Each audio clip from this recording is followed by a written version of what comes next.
right, welcome to Straw Hat Social Club, your One Piece recap show. This is, I guess, the first real episode. We're covering the first arc, Romance Dawn. I'm Todd. I'm Becca.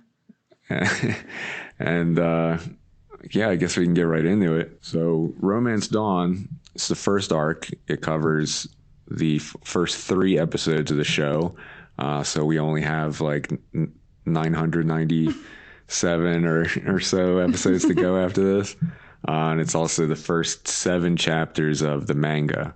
I guess just to set things up, since this is our first real episode, the plan is to go through each arc, kind of recap the story, provide commentary, and any kind of background trivia or whatever that I could dig up. I'm just here. Well, and I was gonna say, I think just to reiterate, I've read all the manga. This is really my first time going through the anime, so it's an interesting position because I'm familiar with the story and everything, but I haven't seen it in the anime, and you have 0 experience going into this. Yes. So I'm going to be able to help you, understand all the story and the intricacies, because One Piece is, this really in-depth world with a lot of characters, a lot of stuff to keep track of. So I can help you figure that stuff out. But I think it's going to be interesting to have a fresh perspective, as well. I think this will be fun. I'm already, honestly, watching those first 3 episodes was really exciting for me, because reading the manga, obviously I've already fallen in love with the world and the characters and all that stuff, but seeing it animated in color with the voice actors and the music, like, it just adds so much depth to something that I've already fallen in love with. So it's really exciting. I don't know what how you felt like going into this. I mean, we kind of went into this in the intro episode, but what kind of expectations do you have starting this series? So originally, basically 0 expectations. Yeah. I was watching it to give it a chance and to see, what you're talking about. And I literally set the bar very low for going into the first episode. That's great. Glad to hear it. Well, I mean, can feel the trust. Well, no, it's more so about I had never even heard of One Piece before we started watching it. So I had no idea what to expect. So yeah, I guess you're the cool one. I'm not the cool one. I wouldn't describe it that way. Yeah. I did want to point out one thing that was interesting when I was kind of doing a little research. I didn't even know this. I want people to understand, I'm not trying to pose myself as like a One Piece expert. You know what I mean? Like, think that's what's happening. I'm just saying, like, I don't want anyone to get the wrong idea here. I read it, a couple years ago. It's not like I've been following it since the 90s. So I'm still learning a lot of this stuff too. But I just found out. Learning a lot more. Yeah. But I found out that originally, Oda, the author, his name is Eiichiro Oda. I hope I'm pronouncing that correctly. But he started coming up with the idea of a pirate-themed manga when he was in high school. So it seems like he was pretty passionate about this idea from the get-go. And it seems like, I don't know if this was his first real job in manga, but the one that people talk about the most is he was an assistant on the Rurouni Kenshin. Also don't know if I'm pronouncing that right, because I haven't read that yet, but it's a very popular manga series, and he was an assistant on that. And while he was an assistant on that, he started developing this into a series that was going to be called Romance Dawn, not One Piece. So One Piece actually started out as something that was published by Jump, which is what Shonen Jump is, like the company's Jump. And it was called Romance Dawn, but he did 2 versions of this. There was one version that was published in August of 96. And I read it. It's very interesting because you can see where a lot of the ideas come from. Luffy is kind of like one-to-one, like kind of unchanged since then. And then he also did a version 2 that was released in September 96. And really what was fascinating about this for me is that, I think you could especially appreciate this as an artist and a creator. You know, it's not like he just sat down and boom, started kicking out One Piece. You know, he started with 2 versions called Romance Dawn that are very similar, but have all these differences that you can tell. Like, it feels very rough. It feels like he's figuring stuff out as he goes. And it took him 3 tries. You know, the 3rd time is when he actually released One Piece, which was in July of 97. But you can see the progression, you know, between the 2 of those. What I thought was really interesting is there's a lot of changes. There's actually stuff that I can't even bring up and talk about because it would actually spoil stuff from later. You could tell he was working through a lot of ideas. Like, for one thing, there is a kind of stand-in for Nami in both of them. It's like these 2 different female characters who look kind of similar to Nami, but like, I mean, the first one has a sword. And wait, she had a sword? She had a sword in version cool. 1. Yeah. And so you can really see how he's working through a lot of stuff. And we'll go into more detail about that stuff later. It's like I said, I can't really talk about much because it actually spoils stuff from later, including there was one thing I picked up on that is kind of a spoiler for like chapter 1000 something. Like, it's only just recently in the manga was revealed. So it shows you how long he's been thinking about a lot of these ideas. What do you think about that, about how long it took him to get to this point with One Piece, you know? Well, I think that's super inspirational. I mean, a lot of artists don't find success until much later in their life or career. I mean, not all, but that is a common theme. And it's inspiring just to hear that he had the idea in high school. Right. Is really cool. Yeah, it's become like his lifelong work. Although, what might not make you feel so good, how old do you think he was when he started making One Piece proper? Well, let's see. He lives in Japan, right? Yes. Okay, so I want to say he was either in his late teens or 20s when things really started to pick up. Okay, well, at least you already recognize like how poisonous some of the work mentality is over there. But yeah, he was 21 when he started making One Piece. Okay, that makes sense. Which is kind of crazy, especially seeing how far it's come since then. So I guess before we fully get into the recap, did you have any predictions about what would happen in this arc? I know you're going into this very fresh. I think it's going to be more relevant on future episodes.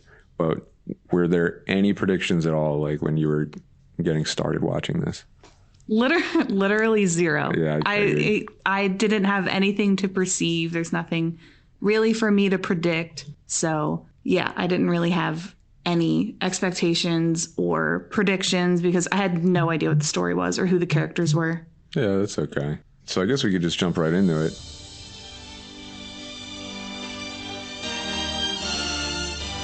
So, episode 1, show starts out with a cruise ship that gets attacked by a crew of pirates led by Alvida. So already one of the things that's interesting about this is that in the manga, the cruise ship part of the story isn't there. Like, the other stuff is there, but I think it was introduced because Nami in the manga has not been introduced yet at all.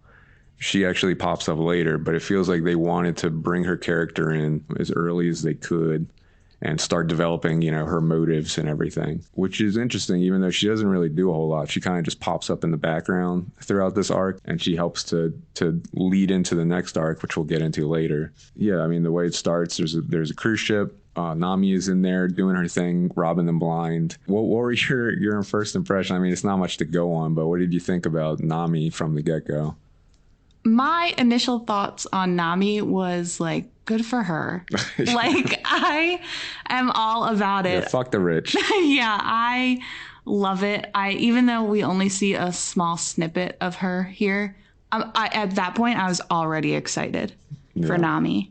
So I know we were literally just starting, but I was curious, you know, how do you feel so far, just as far as the tone, the art style, the animation, you know what I mean? Was this anything you were expecting? Because I know this is kind of an older series, but how are you feeling about that? What first got me was, of course, this is like 90s animation. So it has like a warmth to it because they're literally using acrylic paint. And I love that. So like you can see like the watercolor and the acrylic and the texture. And like that, I think was really what got me. I was like, okay, I can watch this. It's got that good feel to it. Yeah, I mean, that's interesting that you say, because I think you're better at putting that to words as an artist. But you definitely summed it up. It was interesting to me because I think I was nervous getting into it because it's older. I knew it was going to look kind of dated at first, and I remember when we first started, I was kind of feeling like I can't wait until we, get through this early stuff, get to the later stuff where it's more modern looking. But there's like a charm to it, even like when the animation's kind of rough and everything, there is a charm to the art style and the color and all that stuff, which I really like. It felt like really cozy, Yeah, I think that's what made me fall in love with anime to begin with. Yeah. So that really helped in getting me to get into the story. Yeah, sure. And yeah, maybe there's even like a little bit of nostalgia, even though I've never watched this. It did remind me of a lot of older anime that I watched when I was younger. So that was interesting for me because I was surprised by how quickly I was just there and just felt like so relaxed and was having such a good time watching it. Getting back to the recap, after we're introduced to Nami doing her Robin Hood thing, we see during the scene that the sailors discover a barrel floating in the ocean and bring it aboard, which might be important in a minute. But shortly afterwards, they notice a pirate ship in the distance with a heart on the sails. So already, I loved that ship. I thought it was so cute. I think the Jolly Roger design is cool, but that's one of the One Piece things, is that there's so much personality in every single part of the world and the characters and everything. And what's interesting here is that this time in the history of the story, it's called like a golden age for piracy. So there are all kinds of different pirate crews out there with these distinct personalities and over the top designs. And it's one of the talents of Oda is that he just seems to have this like endless amount of imagination to create these things that don't feel cookie cutter, that each of them has their own personality. But this particular crew, it's led by Alvida, who is obsessed with the idea of being the most beautiful pirate in the world. Who is the most beautiful of all on these seas? But she's very feared by her crew with her giant mace. What did you think about this character? Well, I mean, it's obvious when she's presented that she's like a bad guy. Yeah. And I think between her and then I think we're going to talk about another character in a moment. That's when you really start to see, okay, he takes his own path making characters. Yeah. Like they don't all have the same sort of features and everything. Like it's not so streamlined. He's creating something that's completely unique with each personality. Oh, for sure. And yeah, we are also introduced to our sweet little boy, Kobe, our sweet, innocent, okay, great little man. I see what you're doing. You're not going to make me feel guilty for my first reaction to Kobe. Well, yeah, I remember you told me a little bit. Why don't you tell me your first reaction to Kobe, our little pink-haired boy? Hey, my name's Kobe. Okay. I did not like the character design when he first popped up. I was a little jarred, but I like the character. Yeah. I think he's very sweet. I think besides Alvida, that's where you really see all of these different character designs coming together. Yeah, I think to be fair, I mean, he does have this distinct style that is like very weird and over the top. And even I kind of didn't double take because the pink hair, reading the manga where it's in black and white, you don't get those kind of details. So that was kind of like, all right, that's a choice, but it makes him very distinct. You're going to remember our little boy with the glasses and the pink hair. But the whole idea with his character is that he was kidnapped by the pirates and he was forced into service as their cabin boy. But he makes it pretty clear from the beginning that his dream is to become an officer in the Navy, which of course is probably fueled by his mistreatment by the pirates. But anyways, after that, so the Alvida pirates, they attack the cruise ship. They discover the barrel that was brought on board. Upon opening it, we're introduced to our one and only main character, Luffy. My name's Monkey D. Luffy. Which I I guarantee I'm going to mix this up as we go, because one of the funny things about starting with the manga is since I'm reading all the names and everything, it's like in my head I see it's like, oh, Luffy, so I went all the way through the end of the manga like, yeah, that's Luffy. And as soon as I hear Luffy in the show, it's like, welp, I guess I'm going to have to rewire my brain to say that correctly. We find out that Luffy, he was napping inside the barrel, as you do, after being dragged into a whirlpool. But what were your thoughts being introduced to this character? What do you think about his design and everything?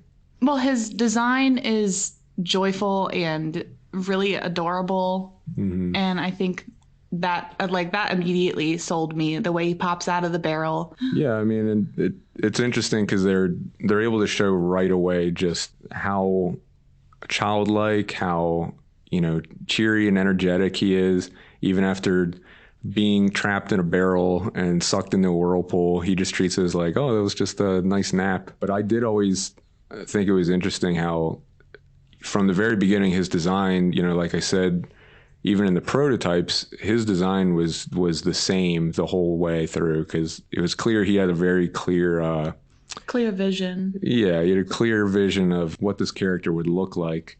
And it's so iconic because he's such a simple character design. He's just got like his shorts and his vest and his straw hat, but he has become so iconic and so recognizable. And I think it works for the main character, who is meant to be this really strong character, but he's so unassuming and so joyful, So after being freed from the barrel, the episode ends with Luffy fighting the other pirates, and he defeats Alvito with a single blow after revealing that he's a boy made of rubber, which at this point, there's no explanation really, as far as I remember. What did you think about this idea that is the special power of the main character, is just that he's made of rubber? I think immediately I'm thinking like, well, if he's made of rubber, like what other powers is he going to have? Like what is going to be so special about being made of rubber? Yeah, and I think the show does a good job, even during this first arc, of kind of showing that. I mean, when he fights Alvita, she smashes him in the head with this giant club, and right away he's just like, yeah, that doesn't work. I'm made of rubber. But it's like super cute. Yeah. He's just super cute when he fights. Yeah, and it's funny because without like trying to get too far ahead, I'll just say, when I was first reading it, I thought that seemed like such a silly thing. In this world, it's like so full of crazy characters and all these dangerous powers and abilities.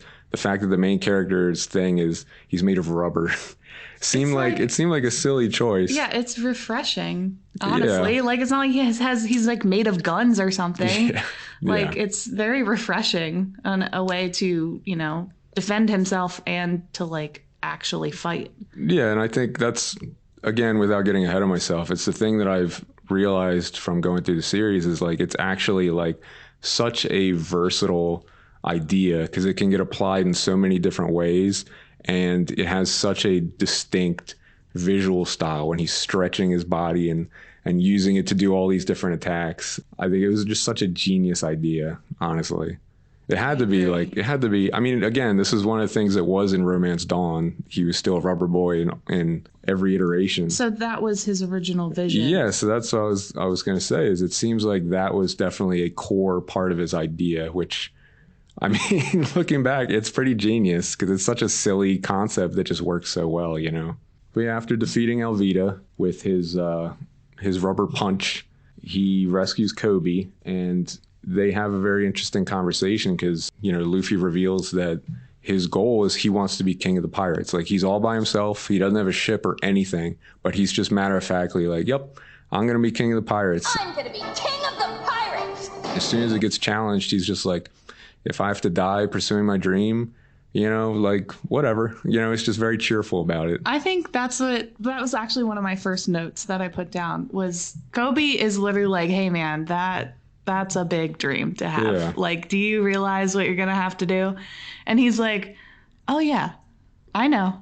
And I'll die for it. Oh, and it's just so like, you can see like for Kobe, how he's just like, oh, maybe he's right. Yeah. And you can see that with Kobe's dream of being part of the Navy. It feels like he's kind of given up on it because he's just so depressed and, burdened with the fear of being a part of this pirate crew that has kidnapped him. And right away, he's just like, yeah, you're right. Like, if I have to die trying, I'm going to pursue my dream. I'm going to be in the Navy, even though that puts them at, opposite ends of the spectrum where they'll theoretically be enemies. He still is inspired. He winds up setting out with Luffy to go to Shellstown, which is the next location for our journey here during Romance Dawn.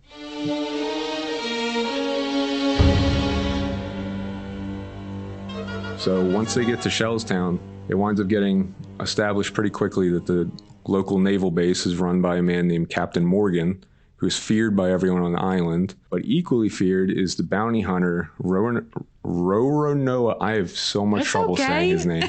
No, I'm serious. Like, I've always had trouble with this name because it's so bizarre. Roronoa. We should look Zoro. it up on Wikipedia or something. Yeah, I will bet you that there is some historical context, because I have learned that a lot of his characters are based on like famous pirates and stuff from history. So I'm sure there's something there, but it's Zoro for short. And Zoro is being held captive by the Navy. One thing that I thought was really funny about this is that the way they showcase this in the show is that when they say Zoro's name, everyone in town like freaks out. Yeah. It's like, oh crap, I guess he's a pretty scary dude. But then after that, yeah, I literally thought when they introduced Zoro, because I think you just see like his eyes for a minute. Yeah. And I'm like, oh, okay, another bad guy. That sick guitar riff. Yes, the guitar riff every time you see him. I love that. But it's funny that right after that they mention Captain Morgan and everyone reacts the same way with that fear. And I think that is something that one of the things that One Piece does so well is there are so many complex concepts to the world building in the series, and it does such a great job in different arcs, like centering on these specific ideas and fleshing them out. And I feel like here, what they're setting up immediately is that this is not a story where it's like Navy's good guys, pirates bad guys. It's like it's already setting up this kind of moral ambiguity where there are good pirates, there are bad pirates, there's good people in the Navy, there's bad people in the Navy. Because here we have, the Navy base, which is supposed to be, the people protecting this town, they are the bad guys, basically. And then meanwhile, Zoro, who's like this feared bounty hunter, winds up actually being a good guy. And I think that's something that winds up carrying forward a lot in the series, but it was just such an interesting way to introduce that concept, So anyway, I think I'm getting ahead of myself again. Zoro, he's kind of introduced as this bounty hunter who goes after pirates. He's this famed, feared swordsman. But Luffy decides that he's going to go and look for Zoro, which is against Kobe's advice because Kobe's scared of him, which is not really a surprise for his character. But Luffy, which another character moment for Luffy, when he hears all this, he's just like, oh, that guy might be a good addition to my crew. So he goes and seeks him out, and they find him tied up in the yard outside of the Navy base, oddly kind of like crucified. Yeah, I thought that was really odd too. I mean, maybe it's just because we live in America, but that it looked like Jesus, and it was like, what is going on? Yeah, a little weird, but as they're looking at him, and they definitely make him seem like this very scary, intimidating figure. All of a sudden, before they get a chance to do anything, a young girl shows up with some rice balls that she made herself. This is just so cute. Yeah. I love this moment. Yeah, well, it's great because she immediately climbs over the fence and she's trying to feed him these rice balls, and it already shows you like maybe there's something more to this character, that maybe he's not such a bad guy. So I guess we already kind of hit on, your first impressions here. One thing I did want to mention that I thought was kind of interesting is that I'm sure anyone listening who is familiar with the series knows that in the manga, at least the official release, his name was translated as Zolo instead of Zoro. And that was something that really threw me off because I was immediately like, hold on, like, what is going on here? And I had to look it up. Apparently, what I discovered is that I kind of found two explanations for this. I didn't really find anything super definitive, so if I'm wrong, whatever. But anyway, what I saw was that when they were doing the translation, apparently the pronunciation between R and L is kind of ambiguous, you know? And so when they were doing the translation, the translator, I mean, in the beginning, the series was very small. It was nothing like what it is now. So it didn't have the same kind of oversight. And the translator apparently was just like, all right, Zolo. And the other thing that fed into that is that I think they were worried about copyright issues with Zoro. Oh, really? Yeah. And what I read is that this was something that was run by Oda, and he checked off on it that, like, okay, we'll do Zolo for the translation. And it's just become one of those things. It's so funny because I guess by the time they got around to doing the anime, they were kind of like, whatever, we'll do Zoro because that's, I guess, what his name is supposed to be. Like, Zoro, from what I understand, is canonically like the actual translation. But the manga to this day still says Zolo, which is so bizarre when I'm reading like a new chapter, like chapter 1080 just came out. He's still Zolo. You know what I mean? But in the anime, from the get-go, it's been Zoro. So it's just such a bizarre disconnect that they never felt the need to fix that, you know? Yeah. But I think that's something that just, it happens, you know? And that might just be an America thing, too. I have no idea what it's like in other countries, how they translated it. But anyway, as this sweet little girl is trying to feed him these rice balls, she gets interrupted by Helmeppo, who is the son of Captain Morgan. I am Captain Morgan's son, you know. And he comes up and claims that any attempt to help the prisoner is punishable by death. So he snatches a rice ball out of her hand and he tries to eat it, and then we get a little gag about how she used sugar instead of salt. It's so Japanese. It's so I thought funny. it was just so sweet. Yeah. But yeah, he gags on it. He throws it on the ground, stomps on it.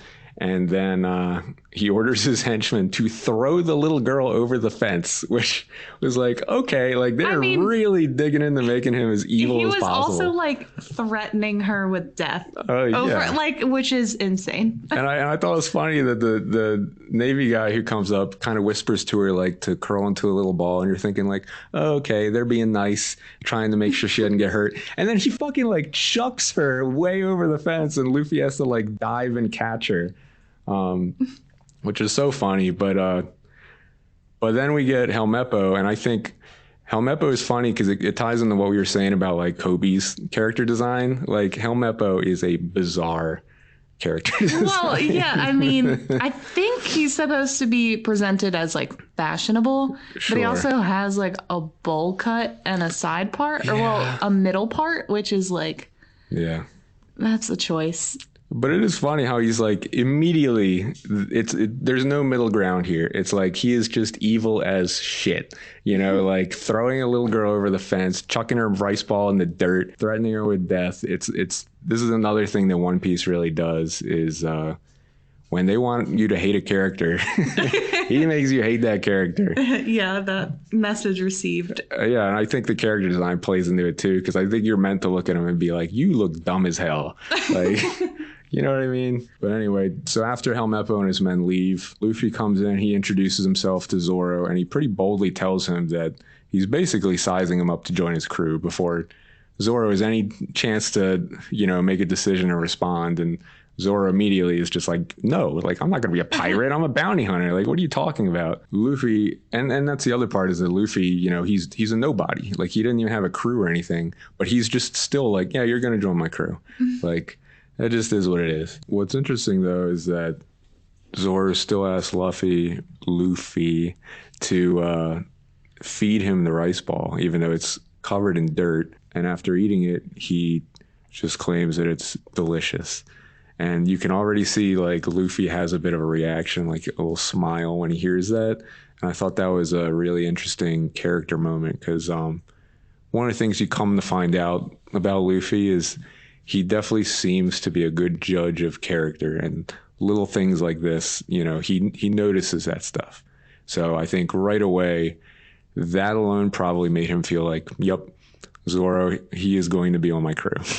And I thought that was something very interesting. Yeah, I thought that was really sweet just because, first of all, he could have been a snob about it and said, I'm not eating that. It's on the ground. Yeah. I mean, even But Luffy also- is like, yeah. this is mostly dirt. You know that, right?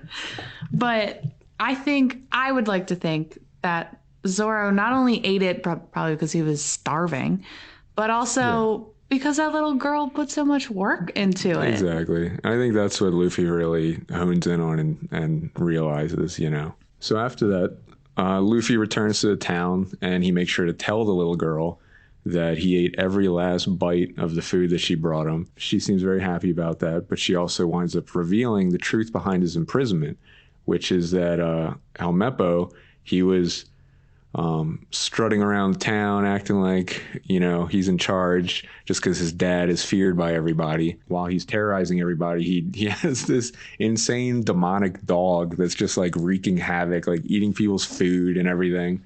But when the dog tries to attack the little girl in this tavern that's owned by her mother, Zoro steps up, fucks that dog up, and when Helmeppo, you know, tries to basically be like, don't you know who my dad is?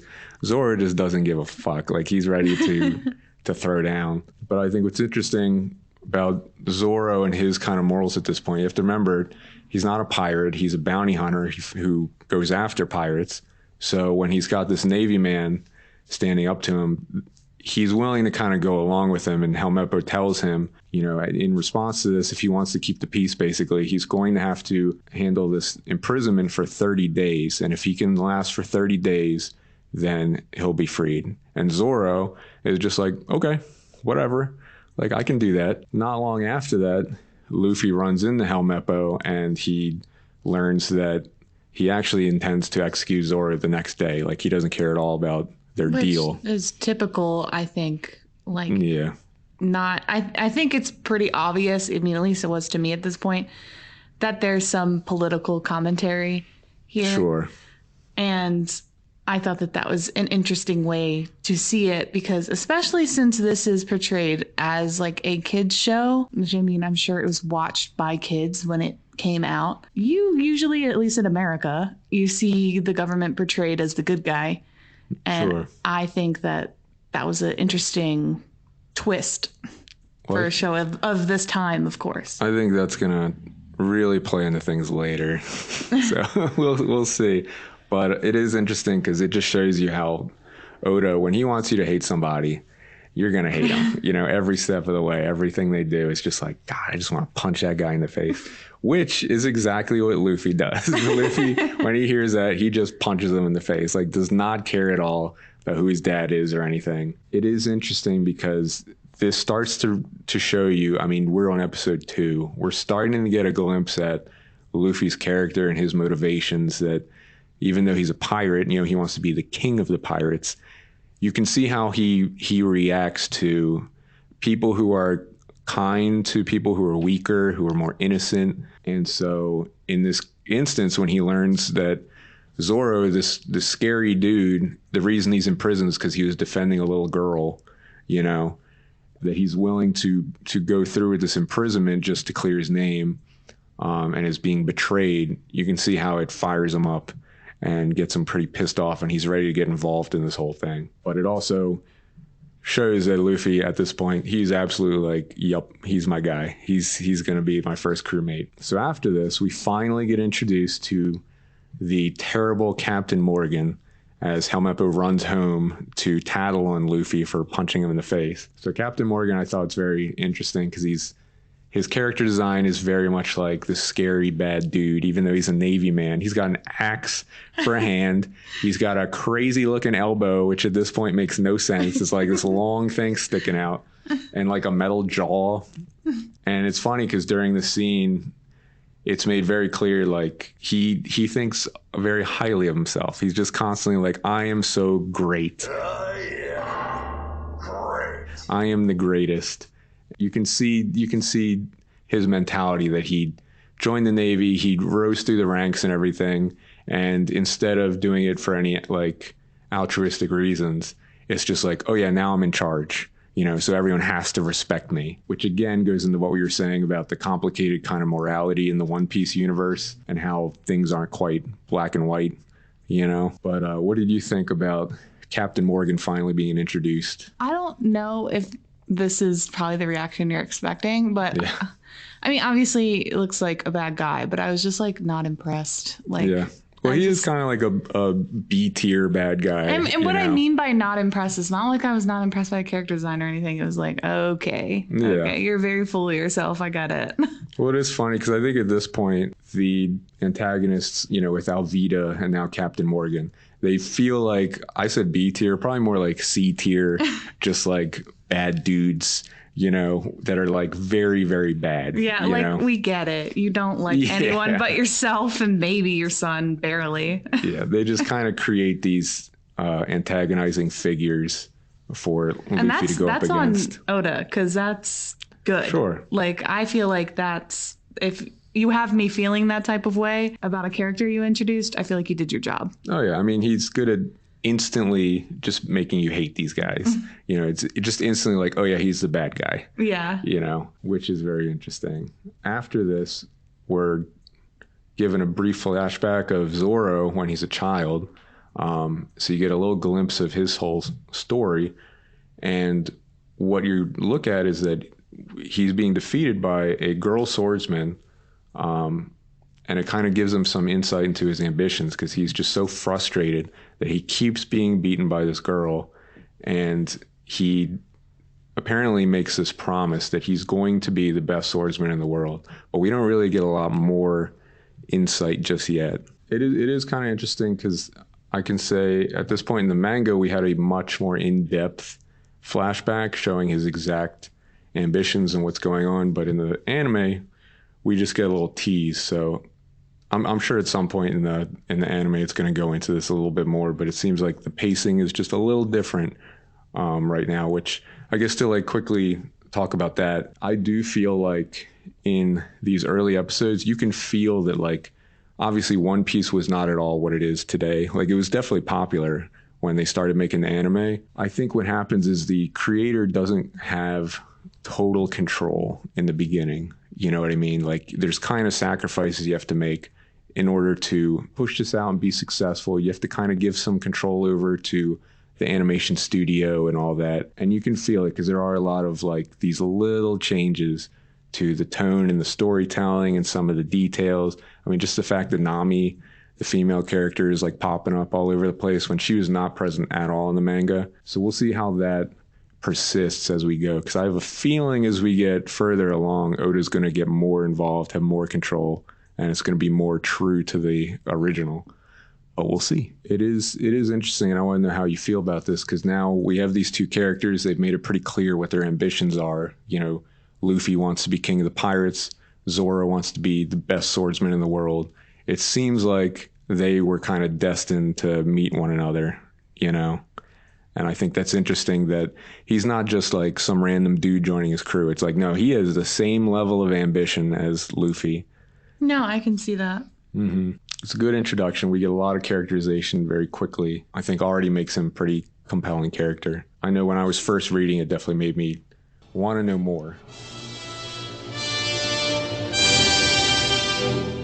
In the finale of Romance Dawn, Luffy and Kobe, they head back to the courtyard where Zoro is being held, and they inform him of Helmeppo's betrayal. Luffy then tells him that he'll retrieve his sword for him and free him if Zoro agrees to join his crew.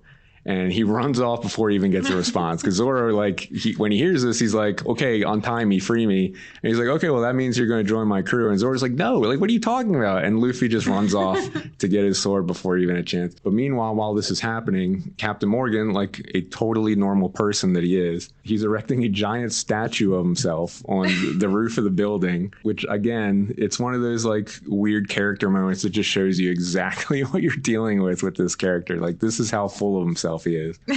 That he has his crew lifting this giant statue. But as they're doing this, Luffy, he uses his rubber powers to slingshot himself right up onto the roof, and he winds up destroying the statue in the process. So it's like right away, that is their introduction to one another. And while they're still trying to figure out what the heck's going on, Luffy grabs Helmeppo and he drags him inside forcing him to lead him to Zoro's sword, which he keeps saying, like, you know, I'm going to get your sword, singular, which is gonna play into things in a minute, because once he gets to Helmeppo's room, he finds 3 swords. And I thought it was kind of funny that he's like, there's 3 swords. Like, which one is his? He's like, whatever, I'll grab all 3 of them. Like, let's just go. And I like that, because it's just such a natural reaction to the situation. You're going to look for something specific, and then wait, there's 3.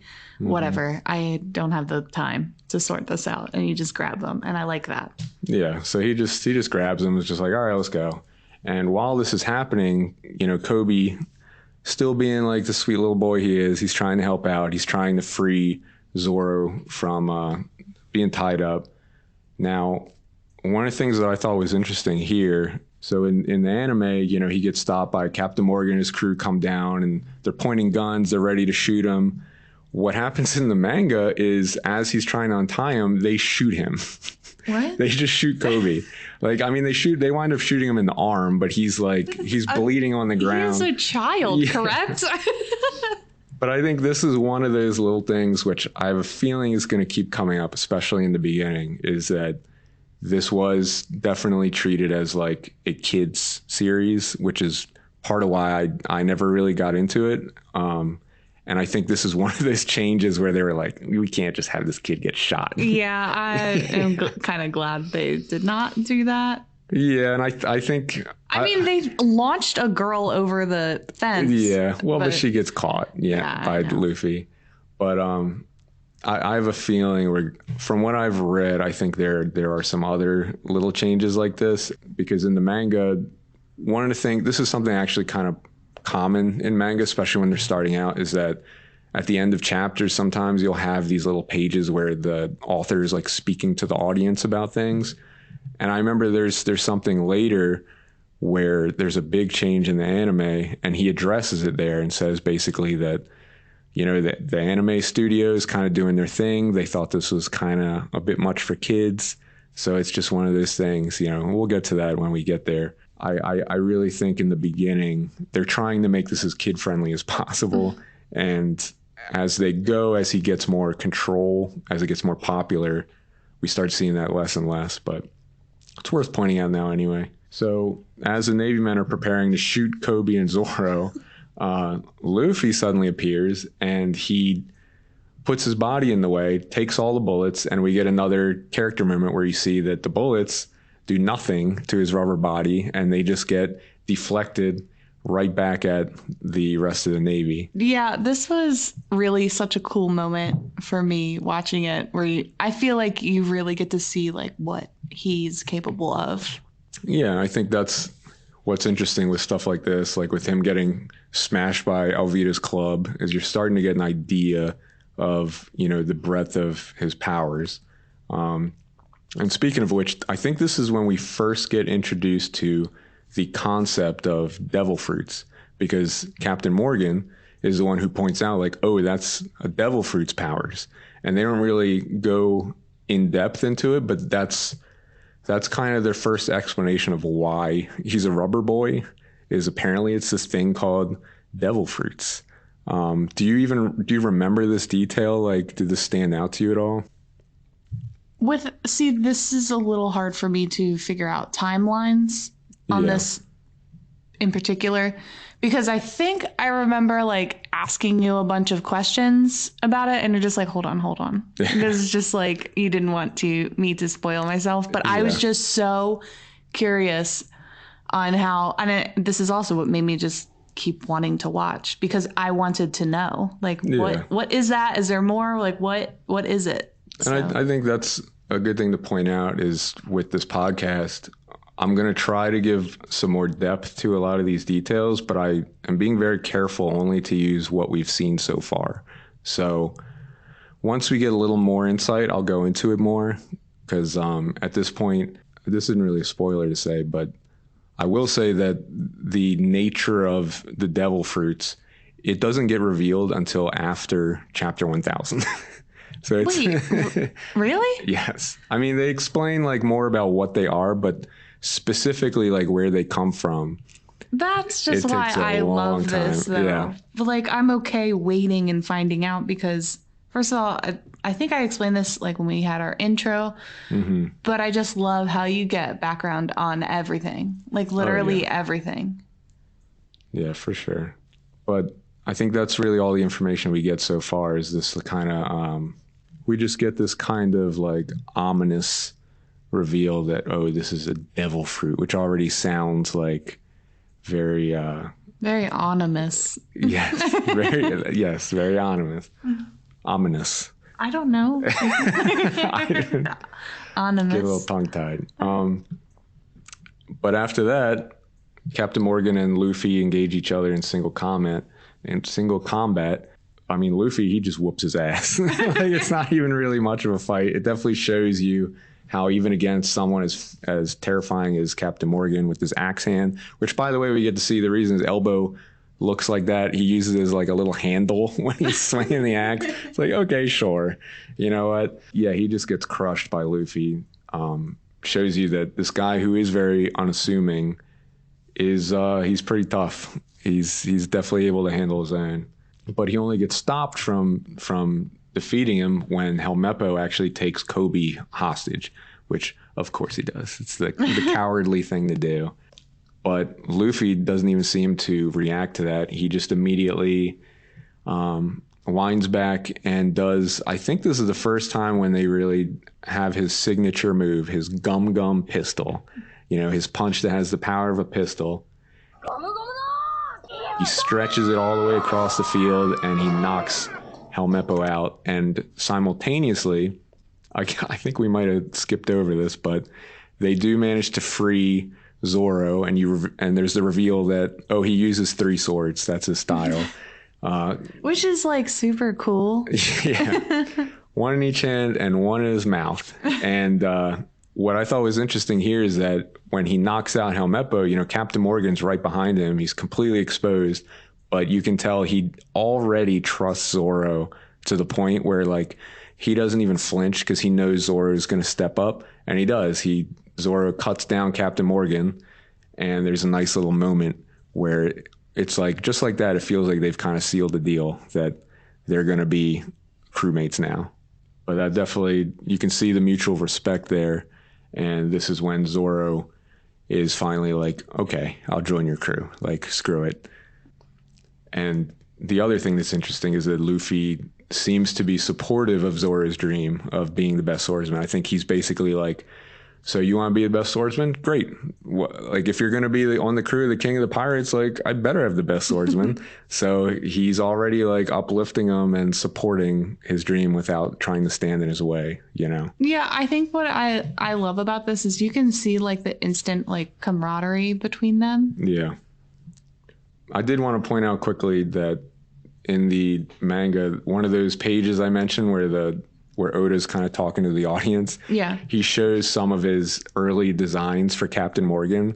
And it's funny because it also shows how he didn't have as much like complete control in the beginning, but he has a design where he's like, well, this is Helmeppo's father, so I'm going to make him look like Helmeppo. So he has this goofy little haircut, just like Helmeppo. It doesn't have the like steel jaw and everything. I want to see those. I'll show you. It's very funny, but it's one of those things where I almost feel like that. I think that would be more interesting, you know, as a design. But his editors said that he looked dumb, so he redesigned them to look more badass.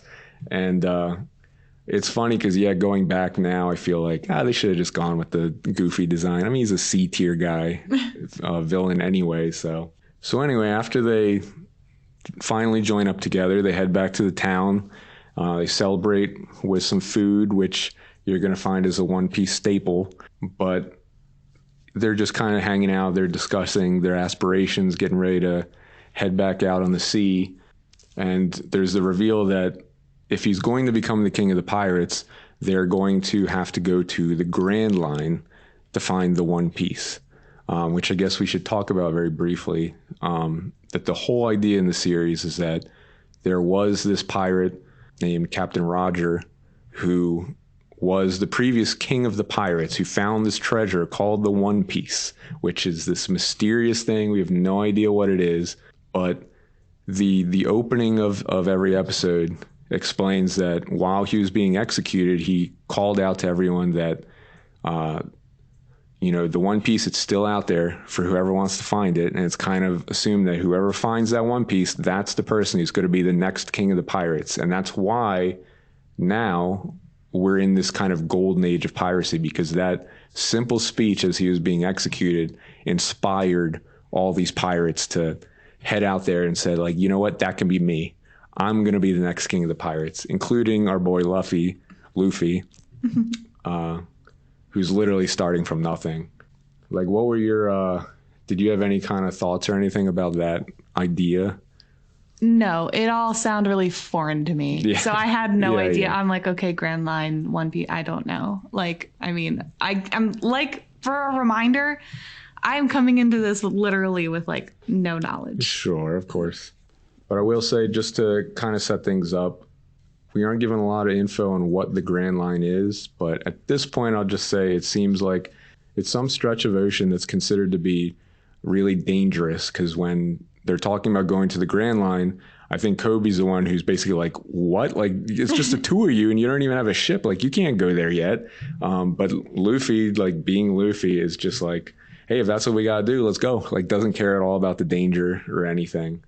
Eventually, as they're discussing this, kind of setting up where the story's going to be going, the Navy shows up and they wind up thanking Luffy for saving them from Captain Morgan, because it seems like he was a terror for everyone. Nobody particularly liked him.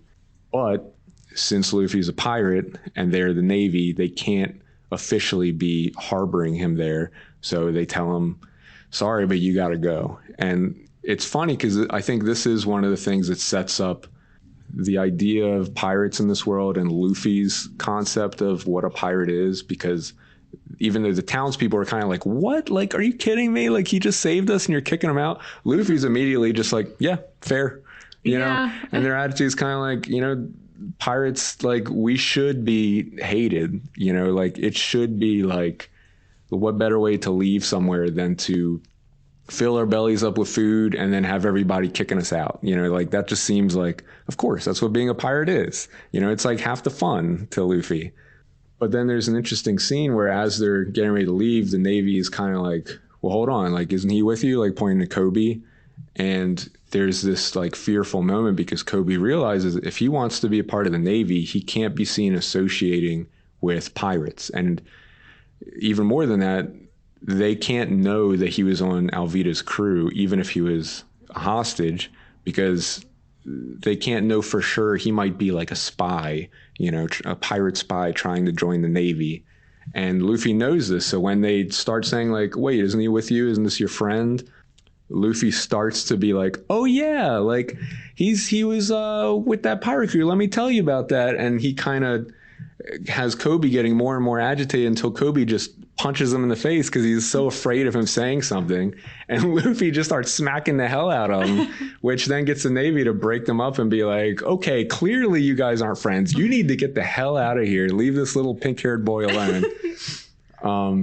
I thought that was such an interesting way to show nuance in the show. And at first, I'm a very gullible person. So at first I'm watching it, I'm like, wait, what is going on? Oh, he's doing this on purpose. Okay, I see. And it's just so sweet in the most complicated way.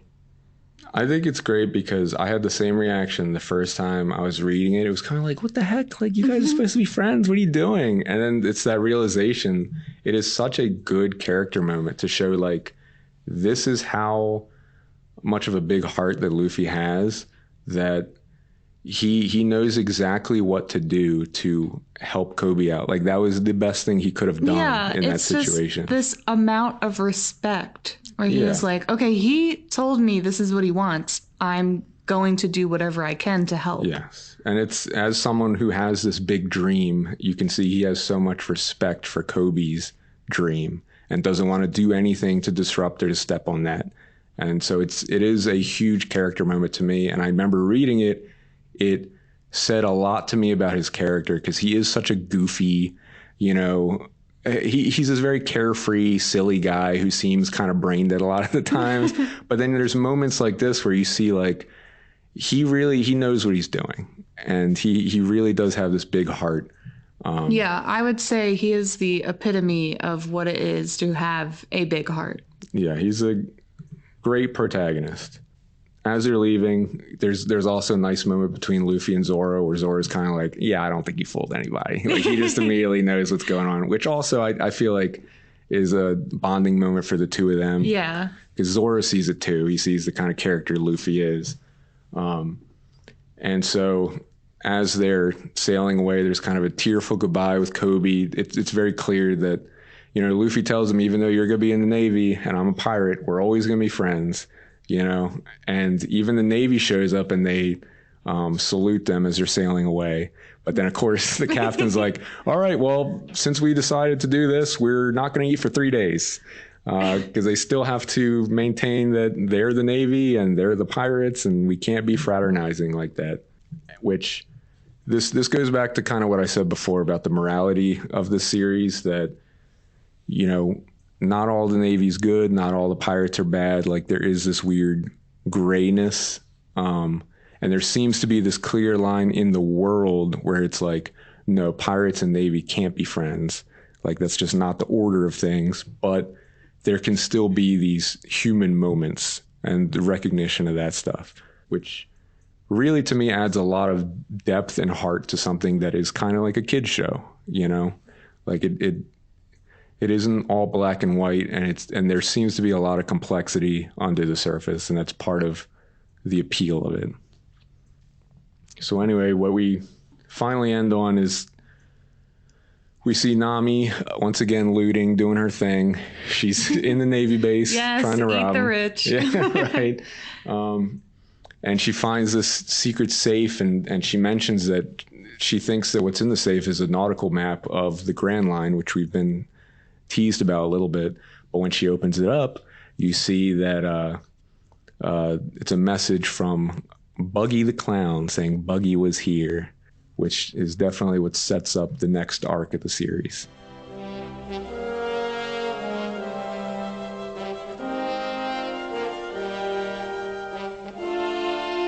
So, overall, I think what's interesting here, we get to see these humble beginnings. I think definitely when I was reading it, and I want to know how you felt, it was interesting to me that we're starting in such a small spot with, you know, just two of these guys on a tiny little rickety boat, knowing that there are over 1,000 chapters of this thing. What did you think about, you know, the setup here, and where do you think things are going to go? So I can say that all I know is that I was excited to watch more. Yeah. I can't exactly say like what at this point I'm predicting, but I think my mind is just like, okay, let's see where this keeps going, because I'm already interested. Mm-hmm. So that's about where I land at this moment. It's just like, all right, what's next? So what do you think about the reveal of Buggy the Immortal? Well, okay, I don't like clowns. Yeah, that's what I was kind of getting to. Yeah, I don't like clowns at all, and we've had this life experience together, so you know, you know how I am with it. So I was not excited about that, because when I think I remember they show like a silhouette of him, it's like and a little drawing of the clown. Yeah, and you can clearly see it's a clown. So I'm like, oh great, is this going to be one clown? Is this going to be multiple clowns? Yeah. Like this did make me nervous, because I just really don't like clowns. I really don't. Yeah, well, I think they do leave us with some nice stuff that's set up. We know that we're going to be meeting Buggy the Clown in the next arc, and we've also been teased about the Grand Line, which things seem to be heading in that direction. But the next arc in the series is called Orange Town. This is going to cover episodes 4 through 8 and chapters 8 through 21 of the manga. Once again, I guess just to set things up a bit here for anyone new to the series, it very much is like, in the beginning, the arcs are very small, feels like it's definitely setting things up. But as it goes, it's like a snowball, it just keeps building momentum. And some of the later arcs, they're just so massive and so epic. And that's one of the things I will say to kind of tease where things are going is One Piece. One of the reasons why I got so caught up in it is I genuinely feel like as it goes, it just gets better and better. It gets bigger. There's just more world building, more characters. And even after over 1,000 chapters, I mean, they're still hitting these events that, like, if you go to the Reddit, there's stuff that's still happening that hits like the front page of Reddit. That's like so insane. Let's touch on that for a second, because I'm an avid Reddit user. Yeah. And now with us starting this podcast, and even just before, like when I was watching, I'm like, okay, I don't want to spoil myself. That is so hard now. Yeah. Because my algorithm knows, like, well, I also followed the One Piece subreddit, but like not a good idea. It's maybe not a good idea, but I love seeing the memes and everything and like fan theories and stuff. And it's hard because I'm trying to not spoil myself. So sometimes I do send things to you to see, like, is this okay? Or it's going to be tough to avoid that stuff, but we'll get there. Maybe in like 6 years we'll catch up. We'll see. But I guess in the meantime, I hope you guys enjoyed our first real episode. Still like figuring this out.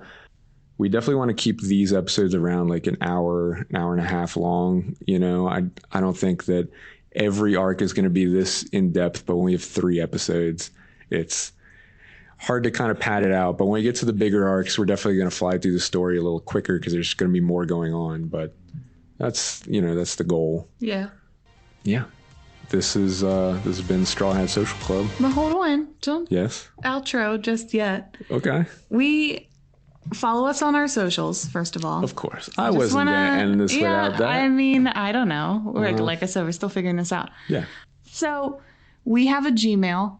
If you would like to message us with maybe ideas or fan theories you want to get into, if you are seasoned, no spoilers. Yes, if you are seasoned in One Piece, please put in the subject title this is spoiler or for Todd, so have him read first or something, because I will be mostly managing socials and stuff like that. So please don't be a dick and just email spoilers to us or DM us spoilers. That would really suck. So please don't do that. But you can follow us on Straw Hat Social Club everywhere. And we have YouTube, Instagram, TikTok, whatever platform, tickles your fancy. Follow us there. Sure. And again, you can reach us at strawhatsocialclub@gmail.com.